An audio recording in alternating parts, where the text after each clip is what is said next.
Son Excellence, Monsieur le Premier ministre, Honorable Président du Sénat, Mesdames, Messieurs les membres du gouvernement, Messieurs les secrétaires généraux de la présidence, de la primature et du Conseil des ministres, Monsieur le chef de cabinet du Premier ministre, Madame, Messieurs les membres du Conseil d'administration de la Banque de la République d'Haïti, Mesdames, Messieurs les représentants du pouvoir judiciaire,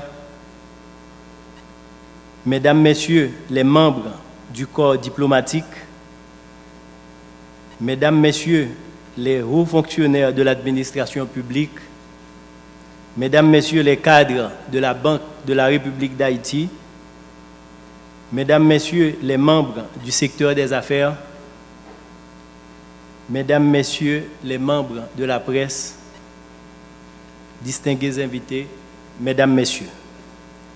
permettez-moi d'abord de remercier la Banque de la République d'Haïti de cette invitation qui nous a été faite en vue de prendre part à cette activité qui revêt d'une grande importance pour le ministère de l'Économie et des Finances, à savoir la présentation du plan stratégique global 2021-2024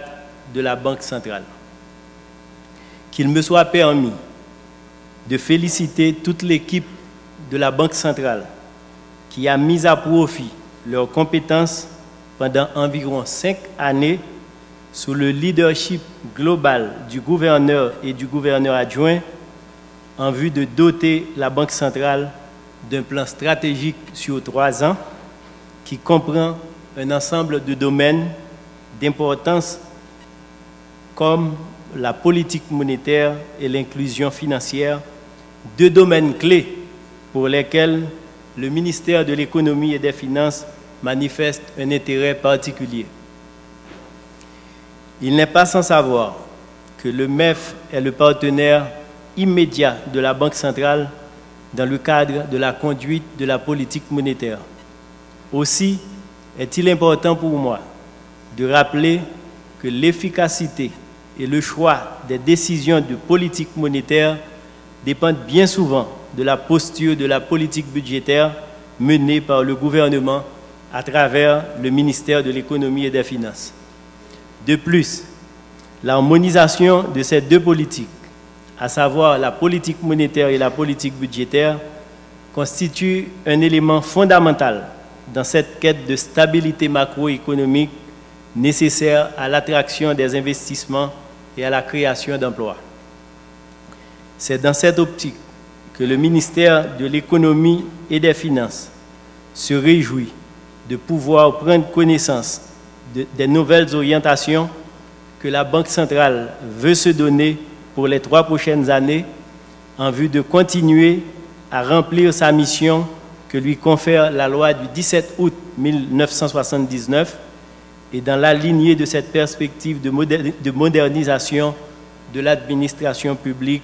que prône le Premier ministre. Il ne fait aucun doute que le MEF continuera à travailler en étroite collaboration avec la BRH en vue de préserver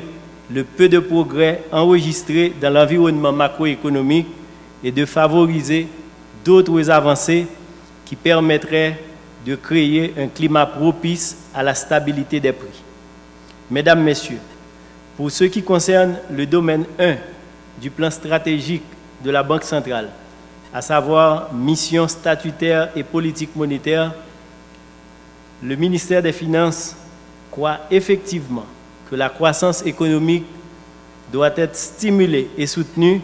par la mise en place de conditions optimales dans le domaine du crédit et des changes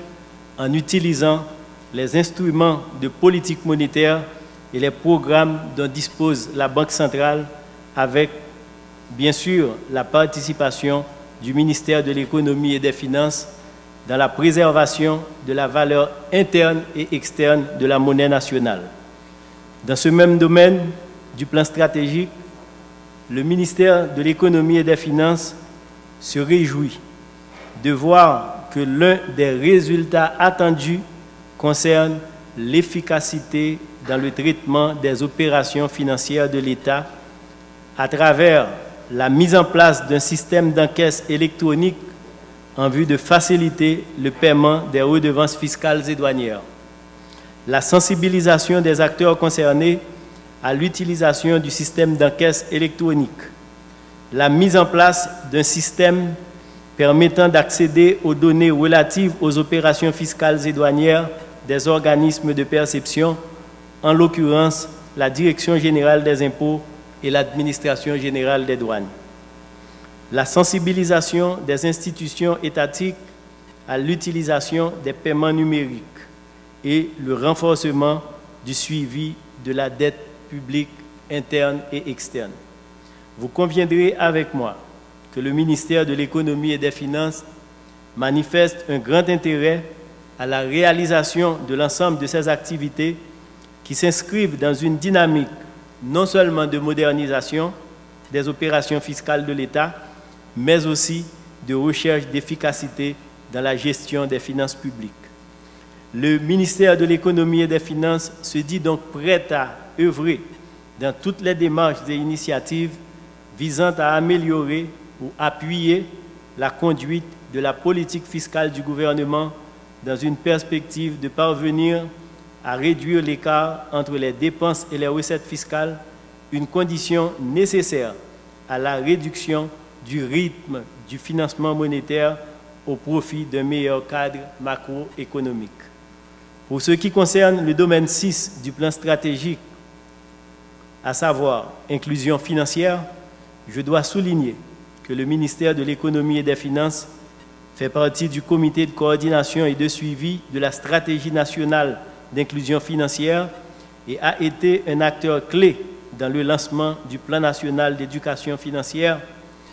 en 2020, aux côtés des partenaires tels que le ministère de l'Éducation nationale et de la formation professionnelle